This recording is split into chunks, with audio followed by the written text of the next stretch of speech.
You're listening to the What the Wrestling Podcast, the show that brings you all things wrestling with your host, RJD.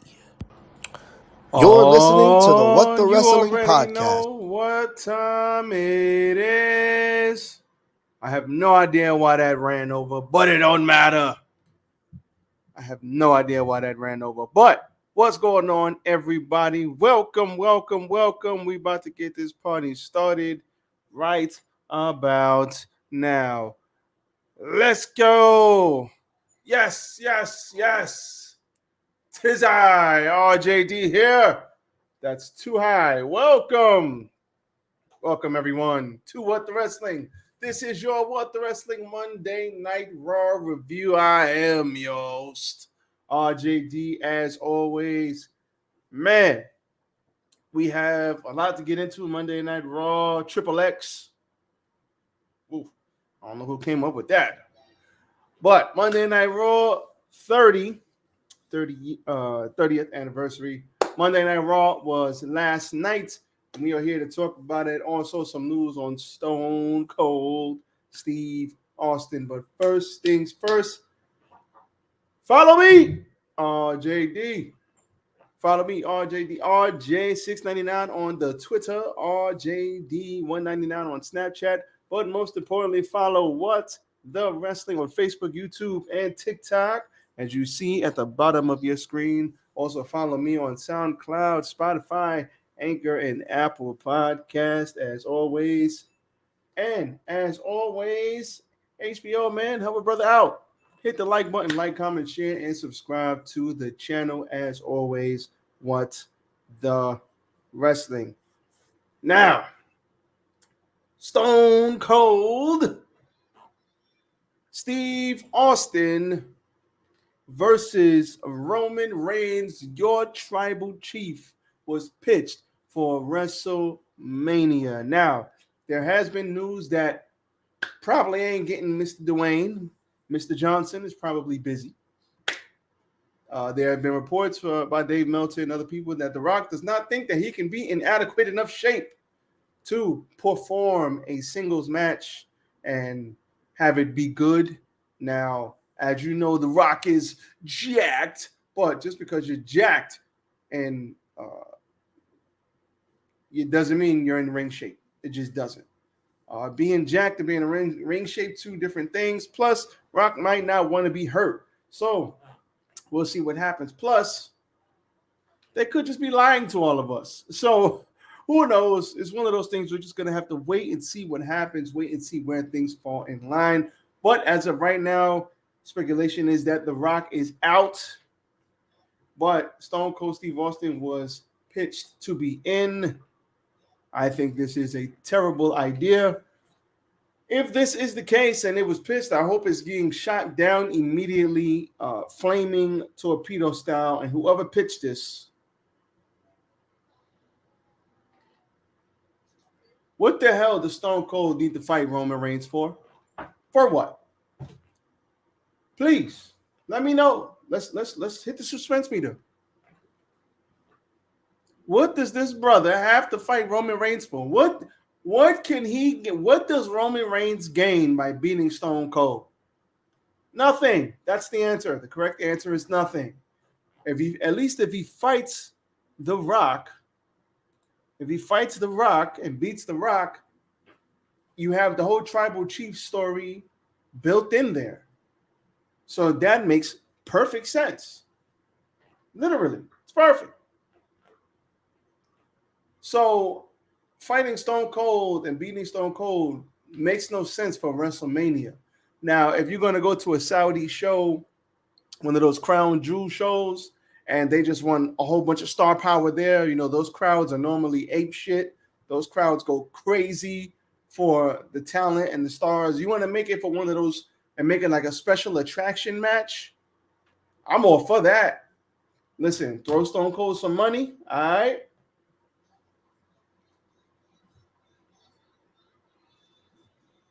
He gonna be like,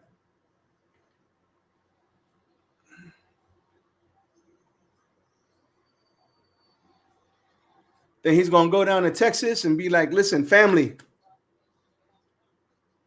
I got to go get this paper. Like, it's really not like that's how you do that. Like, putting him on WrestleMania is dumb. That makes no sense because Roman doesn't benefit from it. And Stone Cold only has but so many matches left in him. Now, he's been training vigorously for something. I guess we'll see what that is on Saturday.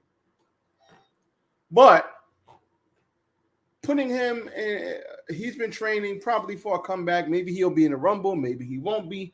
Who knows? But he's training for something. I doubt that he just wants to get in shape. I'm going to the gym later to get in shape. That brother ain't training for that. So that makes perfect sense. I don't understand why you would pitch this. I hope they do not go along with this. I hope this is not the plan. I hope Triple H shot this shit down real quick because I don't think this is the right move for WrestleMania. Another special attraction show, maybe.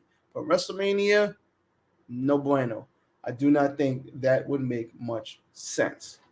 So, now that we got that out the way, Monday Night Raw. Let's talk about how it opened. Y'all know how I do. I bounce around all the time. And we had the trial of Sammy Zane. All I can say, that's all I can say. This was fantastic. This was great. This was fantastic. This was...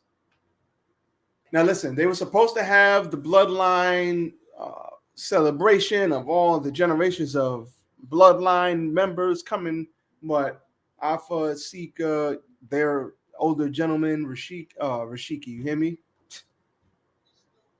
Rikishi, I heard, got sick, so it just fell apart. They couldn't get everybody there. Travel was a mess. Okay, cool. They switched it up, and that's perfectly understandable. You know, you want to make sure people are safe. You want to make sure people are comfortable. You're going to fly them in and do things. That's perfectly understandable. So they switched it up to the trial of Sami Zayn. And this was beautiful because we had everybody come in. Quick synopsis of what went down. And everybody came in. Everybody sat down. Paul Heyman spoke. The crowd was hot. Shout out to Philly, too. Fresh off the Eagles' domination, the crowd was ready. The crowd was ready. And they was ready to cheer and boo and get crazy. This first hour of Monday Night Raw was one of the best first hours of Monday Night Raw that they have had in a long time. Commercial free. We paid for that later on. It happens. If you're going to go commercial free for the first hour, just understand that doesn't mean that it's going to be limited commercials. It just means that they're going to backload all of those commercials and it's going to take away from the quality of the show. So just understand that commercial free for the first hour is not always as cracked up as it seems to be.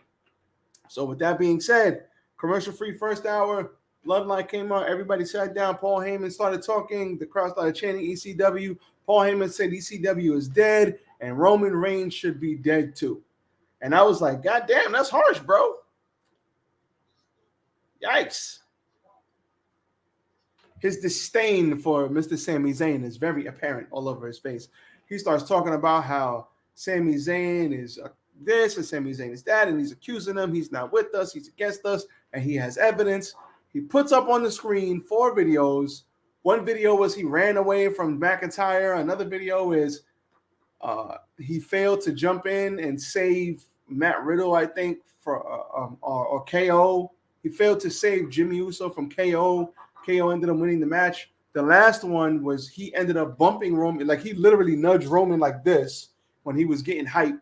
One of the videos was he was standing on the cage and he said, "For life."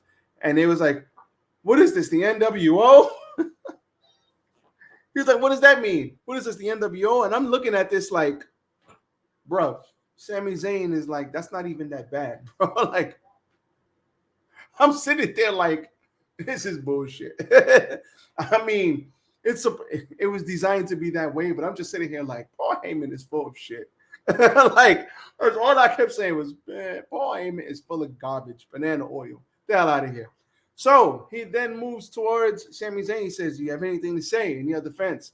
He says, for you to sit up here and say that to me, it hurts My man was on the verge of tears. I wish I had my sad music soundbite. More sound bites coming soon. But he came in and he was just like, listen, I feel so sorry that y'all messed up and y'all think that I don't care. And you're gonna say those things about me. My only defense is I don't have a defense. And I'm sitting there like, man, he about to like Superman punch you. And Roman Reigns says, man, you don't even want to fight for this. I ain't gonna lie, that's what I was thinking. I was like, come on, Sammy, you got to do better than that.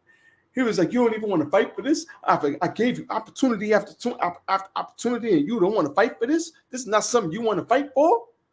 He was like, you know what? Just get out. He said, Solo. He slams down the mic. Solo was about to hit him with the Samoan spike, and he's like, ah! And then who else stops? Who else stops the Samoan spike but Jey Uso? Main event Jey stops the Samoan spike.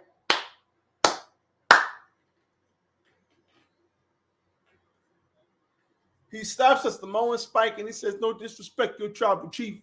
Listen, man, I knew this was going to happen, so I made a defense of my own. And literally, it's 4 videos of Sami Zayn taking Claymore after stunner, after chair shot, bullet after bullet after bullet for the bloodline. And then the end was he served up KO after the haluva kick and the Hell in a Cell for Jimmy to hit the splash and get the win. And he says, listen, man, that's what family do, Oos. That looked like bloodline to me, Oos. So they found him. Where did they find him? Roman Reigns said, I find you not guilty. Not guilty. Not guilty. So everybody went crazy.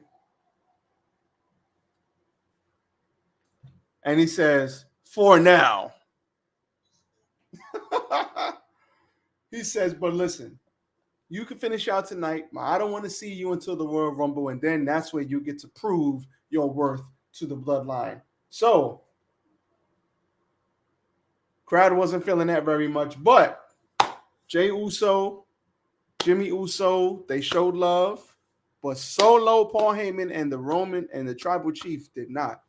This was storytelling at its finest. This is the best story in WWE right now, and it is not even close. Maybe the best story in wrestling. I love this. I love this. I love this. This is great. Shout out to all parties involved. Keep doing your thing, man. And Sami Zayn, his time with the bloodline is coming to an end, because if I know anything, I know as soon as the Royal Rumble comes, they're going to be building up, and something's going to happen in the Royal Rumble, whether it's Sami Zayn in the Royal Rumble or whether it's Roman versus KO and Sami Zayn screws up. Something's going to happen. And this, we have crossed over the mountain. We are now starting our descent. This was fantastic. Loved every minute of it. Every minute of it. This was great. Great opening segment. Great opening segment. There were a plethora of other things that happened on this show. Let me see. Actually, let me get this right, because it was a good show until it fell off a cliff. But it was a good show. Okay. No, that's not what I wanted. Anyway, okay. We also, let me just go down and do what I do. We also had LA Knight. Yeah. Cutting a promo on Bray Wyatt.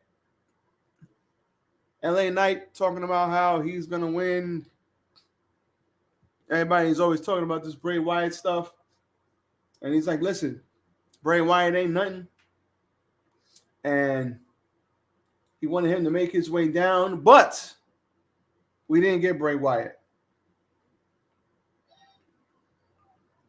We heard the Undertaker's dong. And I was like, oh, we got The Undertaker? Okay, let's go. But no, we got the American Badass with the Kid Rock and all that. American Badass. Ooh, that was a banger back then. That was like 20 years ago. Yikes. I am getting old. I went platinum selling rhymes. I went platinum 7 times. Shout out to Kid Rock, man. Yo, Kid Rock was, oh man. Music back then was, oh man. Coming up, I know I'm going to go off on a tangent here.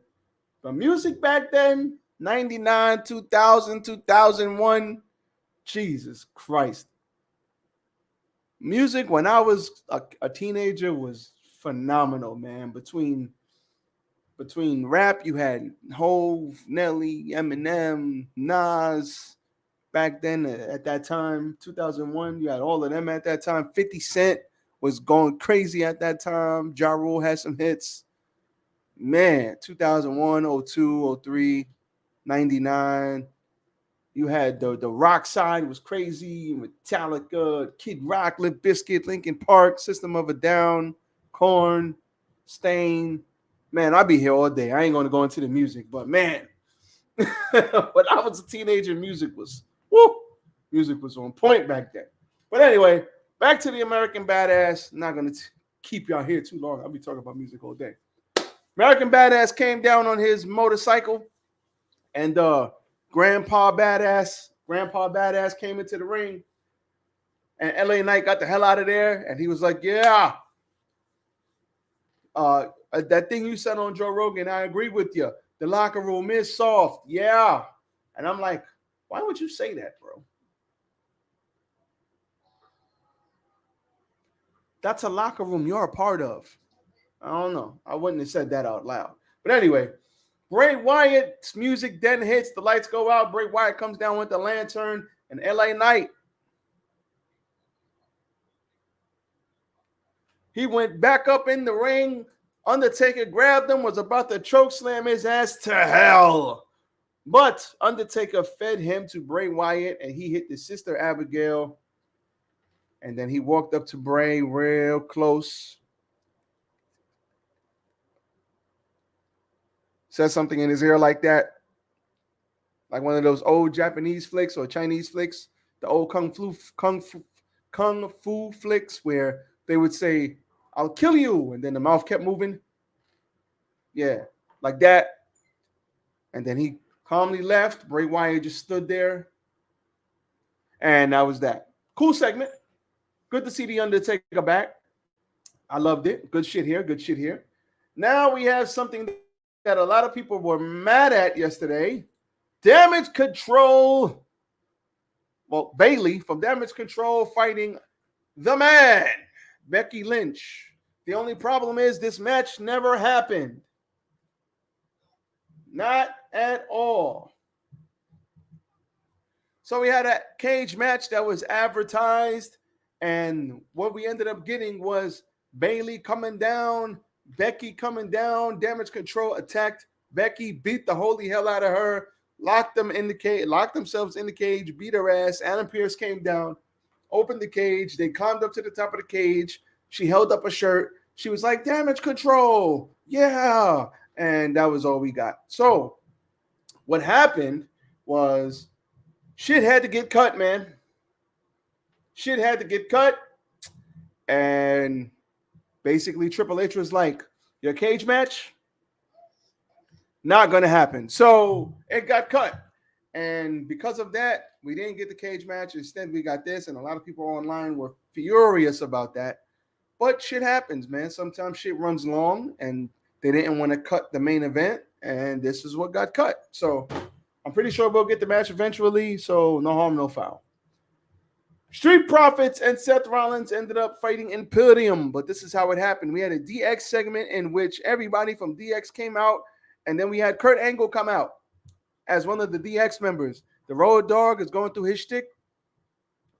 Tag Team Champions of the World! And then he says, Kurt? What the hell are you doing here? He said, I always wanted to be in DX.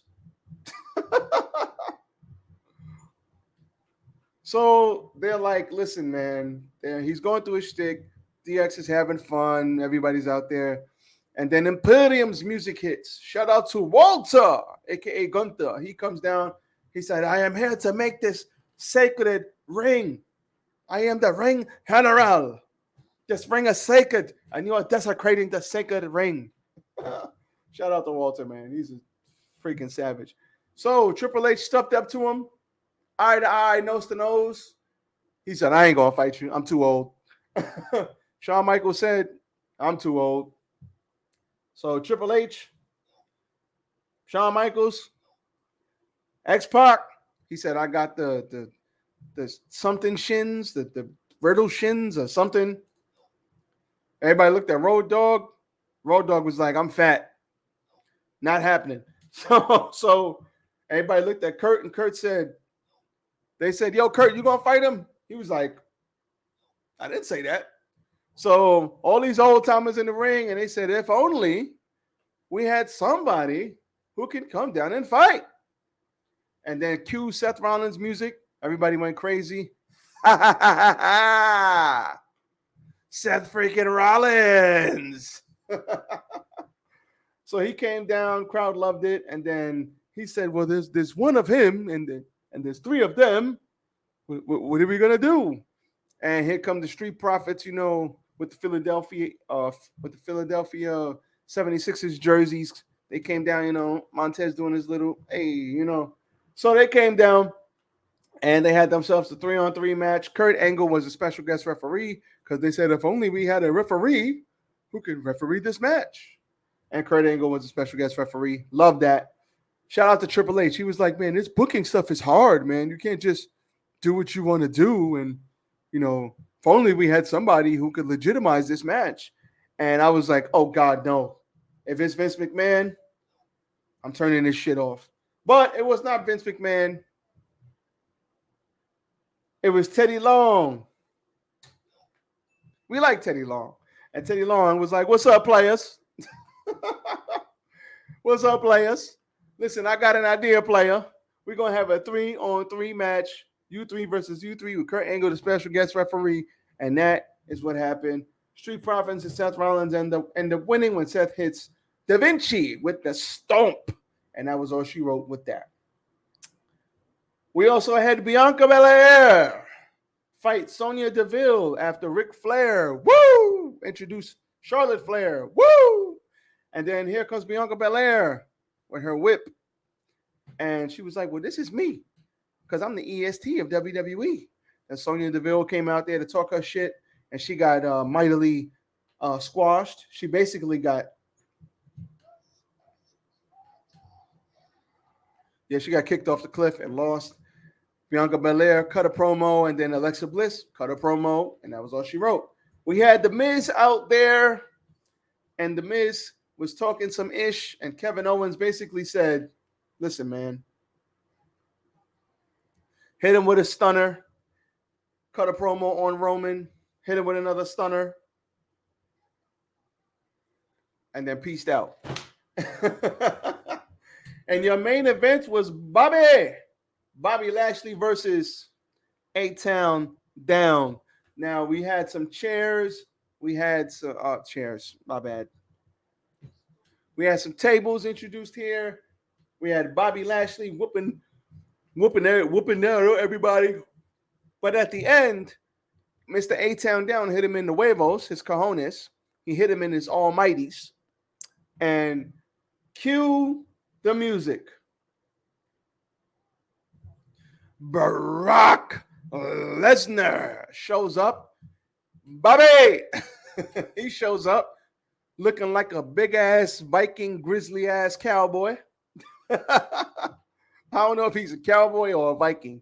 Maybe he's a mixture of both. But if a bunch of those dudes looking like Brock Lesnar came to your village in about 14 boats back in the day, yeah, I hope you had projectile weapons because they was coming to pillage your village, if you know what I mean. But Brock goes in there, F5 to Bobby, and then he F5s Mr. A-Town down onto Bobby, Austin Theory. And Austin Theory keeps his belt, his U.S. title belt, and Brock Lesnar leaves. That is probably setting up their WrestleMania match, which I expect to be very, very, very good. And we also had and that was your main event. We also had a plethora of other guys in a poker game. We had JBL back there with Baron Corbin. Ron Simmons was out there. They was like, we didn't let him in. He's not on the list. They gave him some money. He said, damn. Well, he's on the list now. They let him in. The Bellas abruptly neglected WWE. They was like, the Bellas was like,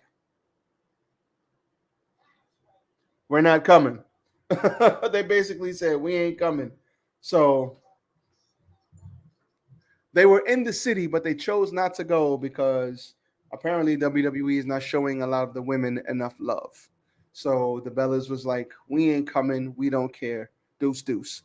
So it is what it is. They didn't want to show up. It's well within their right not to show up. So that was basically your Monday Night Raw 30. It was very, very good, very entertaining for the first hour and 20 minutes. After that, it kind of fell off a cliff, but I did like the main event. It was very good. The Bloodline segment was very good. Ran kind of long, but it was still very good. My first thoughts of this is looking at this first hour, I'm like, why can't Raw be like that the first hour? And then when you look back at all of these clips of Stone Cold stunning people, Vince McMahon getting his ass kicked, we had the whole train. We had all these clips, Undertaker, Triple H, Shawn Michaels, all these great clips of the Raws from back in the day. All of those hot ass crowds, man. It makes me think like, God damn. Why can't we just get that now? Why can't we get that Monday Night Raw present day? Why? I don't understand it. So many good memories over the years of Monday Night Raw, but yet we get mediocre Raws. Now they've been better, and I understand it's 3 hours now, it's not 2 hours, but man, you remember who remembers this? And it's not just me. Who remembers this? You remember watching Monday Night Raw and The Rock comes out and interferes with a match, does the ha, ha, smacks somebody, ducks under the clothesline, spine buster, catches somebody else, rock bottom, people's elbow. I just saw Monday Night Raw recently. So I'm like, I know the whole build up. Remember when the glass was shattered and people would go effing crazy because Stone Cold would come down with that bad motherfucker walk and the building would be so loud the cameras would shake? Y'all remember that? I haven't seen that in years. I've been watching wrestling since I was a child. I remember watching Monday Night Raw and like the camera would be shaking. The hard camera, I'm assuming it was the hard camera, because people were losing their effing minds. And now we may get 1/4 of that every couple of years. I don't know. Listen, man, people still love wrestling. I don't want to hear, well, it was hotter back then. They still selling out arenas. Whether you selling out arenas back then, 10,000, or you selling out arenas right now, 10,000, they still selling out everywhere they go. Just about, damn near. So I don't want to hear that shit. But I loved it. This was great. Good show. Not a great show, but a good show. Solid show. Good beginning, good end. Good first hour. Great first hour. Love the Bloodline stuff. We'll see you tomorrow with the news. Probably not going to review NXT. I might talk about it. I might not, but probably not going to review it. We have Dynamite tomorrow.